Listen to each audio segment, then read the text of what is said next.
Welcome back to the deep dive. Today, we are really unpacking an idea that might radically redefine how you think about organizational success, whether you're in ministry, maybe a nonprofit, or even a startup. Our mission today is figuring out how groups can break past that growth plateau and achieve something more like exponential sustainable multiplication. The core idea, and it is pretty counterintuitive, comes from our source material today, excerpts from Chris R. Villasis's Legacy of Multiplication. And it's this. The real measure of health isn't how big you are. It's your capacity to reproduce yourself.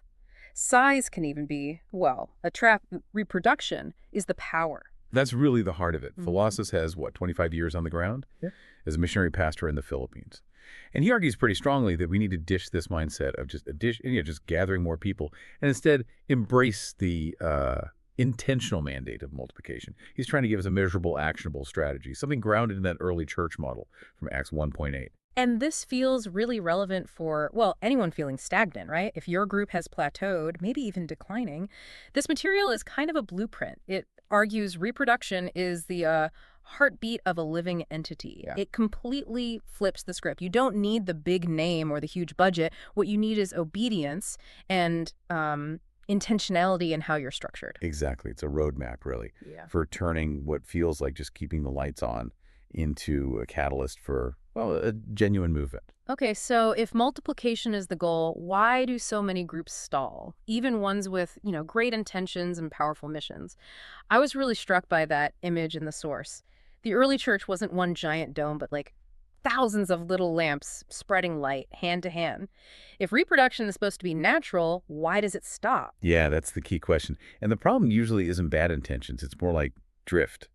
The book identifies three critical traps that make organizations lose that multiplying power. It doesn't matter what they're doing, really. Mhm. First, and maybe the sneakiest, is the maintenance mentality. Yeah. This is where the focus just shifts inward. You start prioritizing the existing programs, taking care of the building, tracking attendance, all that stuff. And it happens at the expense of actually reproducing.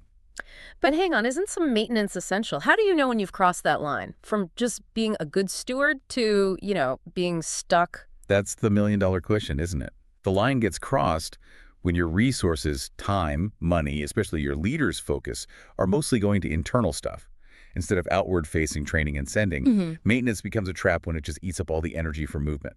The second trap, program dependence. Ah. This happens when, these big-budget, staff-run events take the place of the harder work, the relational work of equipping everyday people. Events start substituting for real, reproducing relationships. So relying on that superstar passer or that huge annual conference, it actually kind of kills the grassroots multiplication potential. Precisely. And the third trap is measurement error. Measuring the wrong thing. Exactly. Yeah. We celebrate and count attendance, internal activities, Yeah. instead of reproduction. The question shifts from how many showed up Yeah. to how many were actually discipled, equipped, and sent out to replicate this. Mm. That mistake in what you measure, it fundamentally changes behavior. And the source anchors this theologically, too, right? It's not just management speak. Multiplication is spirit-powered. It points back to Acts, the dynamism there. Godly multiplication needs both prayer and strategy. It's tactical. Yeah, that combination, deep spiritual dependence plus clear practical metrics, is absolutely vital. If you want to be a movement-focused organization, you have to change what you celebrate. What gets measured gets done. The big metric shift is from how many came in to how many were equipped and sent out. Which brings us to this idea of the currency of a movement. Yeah. If attendance isn't the main metric anymore, what is? The book lays out 4 core reproducible currencies. Let's dig into those. What do they actually look like on the ground? Absolutely. Okay, Yeah. First currency, disciples reproduced. This means you're tracking believers who don't just, consume information, but actually become disciple makers themselves. You need training systems built to pass this on. Yeah. Like that 4-generation discipleship idea in the source. Train trainers who train trainers. It's exponential, built into the DNA. Okay, what's the second currency? Second is leaders multiplied. This is huge. Movements always hit bottlenecks if they don't intentionally raise up new leaders.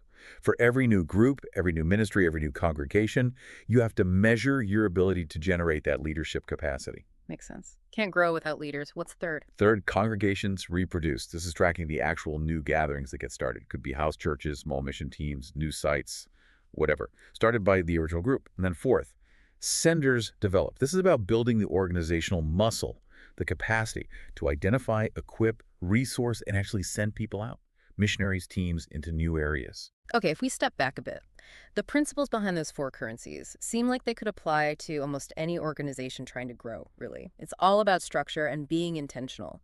Like first, relational first, movement spread through networks, right? Not top-down programs. So you got to map and nurture those connections. Second, reproducibility. This is key. If your training or your process is super complicated or expensive or needs an expert, it won't multiply. Everything has to be simple, teachable, repeatable. Like that 2 Timothy 2.2 model mentioned. Simple enough to pass on. And finally, density over scale. This one's countercultural. We obsess over total numbers, attendance. But the source says real health is in leader density, the number of trained, active leaders per 100 people. That's the metric that breaks the bottleneck. Exactly. And focusing on measurable density and reproduction, that leads us right into the big practical tool in the book, the Connect and Pray CNP scale framework. This is the triad that makes these shifts concrete and measurable. Okay, let's break that down. The CMT scale. 3 parts. This is where, if you're listening and want specifics, here they are.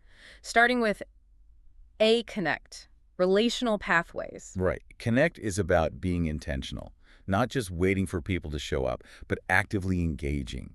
It means mapping the networks you're already part of, family, work, neighborhood, and setting up rhythms to connect with people there. And the metrics are specific here, aren't they? Connection breadth, CB. Yeah, CB is the number of distinct relational spheres your group is actively engaging.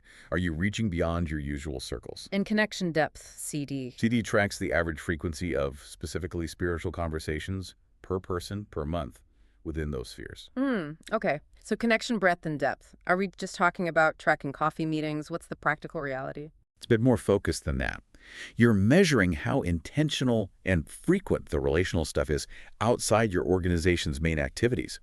Are your people actually getting into the networks where they live and work? CB stops you being insulated.